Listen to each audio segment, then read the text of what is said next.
नई रोशनी के इस नए वीडियो में आप सभी का स्वागत है। आइए सबसे पहले बात करते हैं कारों की सेल की। पूरी वर्ल्ड की बस्ती 800 करोड़ क्रॉस कर चुकी है और 2024 में जो कारें बिकी हैं पूरे वर्ल्ड में वो बिकी हैं करीब 8 करोड़ या थोड़ी ज़्यादा। अब उसमें से 1/3 कारें जो हैं चाइना में बिकी हैं, अबाउट 2 करोड़ 70 लाख। इसके सामने इंडिया में जो कारें बिकी हैं वो खाली 5% से 42-44 लाख। डिफरेंस बहुत लंबा है, इसको ब्रिज करने में बहुत टाइम लगेगा। और अमेरिका में जो गाड़ियाँ बिकी हैं वो ऑलमोस्ट 20%, 1 करोड़ 60 लाख। अमेरिका काफ़ी हद तक स्टेडी है इन चीज़ों में। तो हमको अभी काफ़ी मंजिलें मतलब पार करनी हैं और चाइना तक पहुंचने के लिए इट सीम्स इम्पॉसिबल। लेकिन फिगर आपको पता रहे कि हमको कहाँ पहुंचना है। चलिए।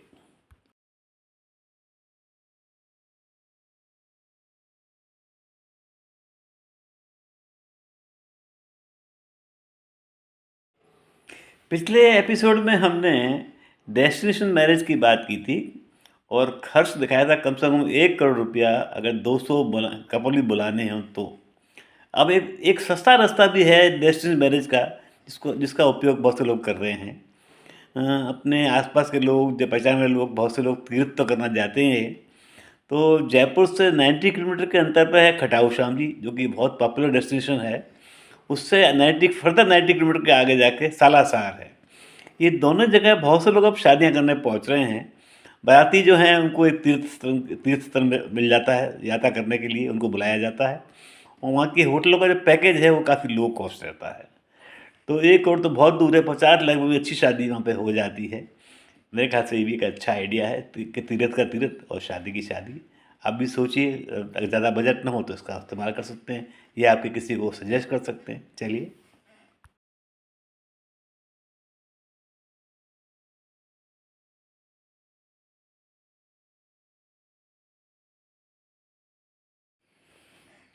हम हिंदुओं के लिए गाय जो है काफ़ी पवित्र प्राणी है और सभी जीव दया वाले जो इंडिया इंडिया में हैं उनके लिए कुत्ता भी एक बड़ा मैटर ऑफ कंसर्न है।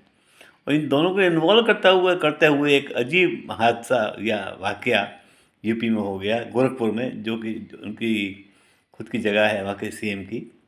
एक गाय को किसी पागल कुत्ते ने काट खाया तो उसको रेबिस हो गया और वो बड़ी तड़प तड़प के मरी। जब पता पड़ी कि वो रेबिस से मरी है तो उसके जो दूध उसका उसका दूध जिन लोगों ने पिया था उनमें चिंता की लहर पहुंच गई। करीब 200-250 ऐसे लोग थे जिन्होंने उसका दूध पिया था। वो सब के सब पहुंचे हॉस्पिटल रेबिस का इंजेक्शन लगवाने के लिए। डॉक्टर चकराए, लेकिन जब जाना कि ऐसा है तो सबको इंजेक्शन लगा दिए गए। बड़ी अजीब मामला है ये, but nobody can help it. जो हुआ सो हुआ। अब सबसे बड़ी बात तो ये है कि जहाँ तक हो सके कुत्तों को जो है इंजेक्शन लगा लगा के जल्दी से उनका ये मामला ख़त्म किया जाए।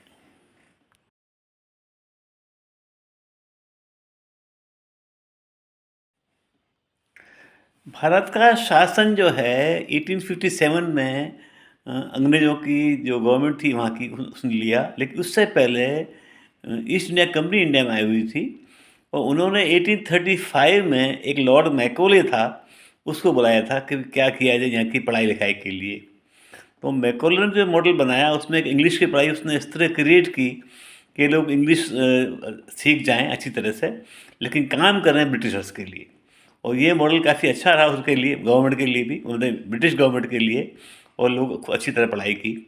अब आजकल जो है एक चलन निकला है कि भाई वो जो पढ़ाई हुई उसने एक तरह का एक मानसिकता जो है गुलामी की अपने में पैदा कर दी और उससे निकला जाए। और अभी 10 साल बाकी हैं, जब जब ये 2035 आएगा तब तक इस चीज़ से निकल जाया जाए। अब निकलना बोलना आसान है, ऐसा पॉसिबल नहीं है। इसी तरह से जो है साउथ अमेरिका में ये स्पेनिश लोग गए थे, पोर्टुगीज लोग गए थे, उन्होंने अपनी भाषा वहाँ सिखाई। तो इन चीज़ों से मानसिकता आपके गुलामी की हो जाती है, आप भूल जाइए, ऐसा नहीं होता है। लेकिन एक पूरी दुनिया खुल जाती है सीखने के लिए, समझने के लिए। अब इंग्लिश बगैर के इंडिया कैसे हो सकता है, नहीं सोच सकते इस बारे में। तो सबसे अच्छा ये है कि इंग्लिश की नॉलेज जो है ग्रहण अभी भी की जाए।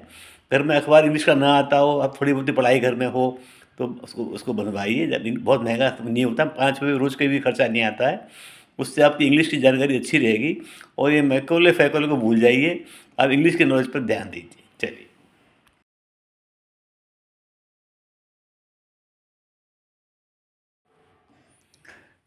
2007 में जो है जनगणना होगी, इसके नगाड़े आजकल बज रहे हैं।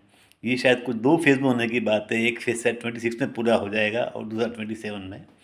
जनगणना होती है तो काफ़ी लंबा टाइम लगता है, बहुत बड़ी एक्सरसाइज़ है, ये सब आसान नहीं होते। यहाँ तक कि जो भिखारी सड़क पे होते हैं उनको भी गिनने आ जाता है, तब जाके जनगणना पूरी होती है। सबसे पहली जनगणना इंडिया में हुई थी वो 1872 में हुई थी, जो ब्रिटिशों ने कराई थी।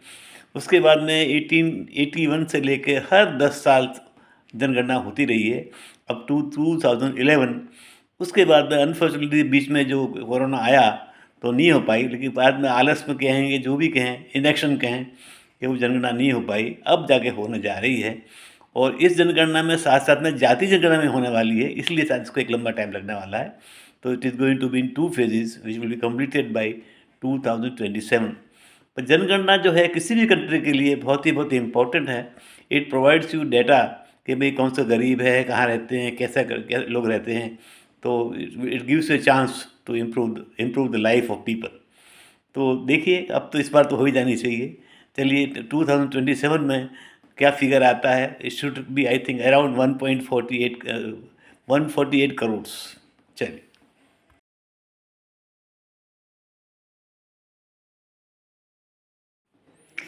चलिए, चलते-चलते कुछ हँसने वाली बात की जाए। क्रिकेट पूरे इंडिया में बहुत पॉपुलर गेम है, हुआ करे, लेकिन कलकत्ता में जो है फुटबॉल भी इतना ही पॉपुलर है।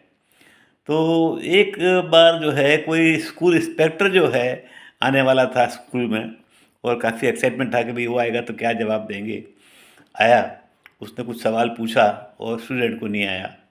तो उसने ज़रा गुस्से में आँख दिखाई। वो स्टूडेंट बोलता, साहब जिसको तैयारी करवाई गई थी वो फुटबॉल का मैच देखने गया हुआ है। तो उसने फिर टीचर की तरफ देखा। टीचर बोलता, साहब मैं भी जो है, मैं एक्चुअली जो जिसको तैयार कराया था टीचर को, वो भी फुटबॉल का मैच देखने गया है, मैं तो कोई और ही खड़ा हूँ यहाँ। तो ये हंस दिया इंस्पेक्टर, बोला रिलैक्स, मैं भी कौन सा साल ओरिजिनल हूँ, मैं भी जो जो आने वाला था वो गया है फुटबॉल का मैच देखने और मैं आया।